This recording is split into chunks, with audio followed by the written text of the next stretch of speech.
नमस्कार, मी रामेश्वरी. इन सोलापूरच्या बातमीपत्रात आपलं स्वागत. प्रथम एक नजर ठळक घडामोडींवर. या हेडलाईन्सचे प्रायोजक आहेत सोलापुरातील नावाजलेले 7 हिल्स मेन्सवेअर अँड कलेक्शन.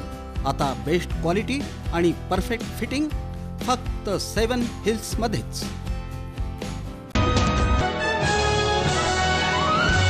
आमदार गोपीचंद पडळकर समर्थक शरणू हांडे यांचं अपहरण आणि सुटका, उमटले राजकीय पडसाद.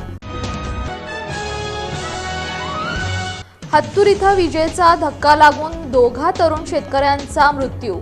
ट्रॅक्टरच्या सहाय्यानं खत टाकताना विजेचा धक्का. लकी चौक परिसरात कारवर कोसळलं झाड, सुदैवानं जीवितहानी नाही. शहर गुन्हे शाखेची कारवाई, जबरी चोरीतील आरोपींना अटक, मंगळसूत्र करण्यात आलं जप्त. पालिका आरोग्य विभागानं चोर सोडून संन्याशाला फाशी देण्याचा प्रकार चालवला, आशा वर्कर संघटनेचा आरोप.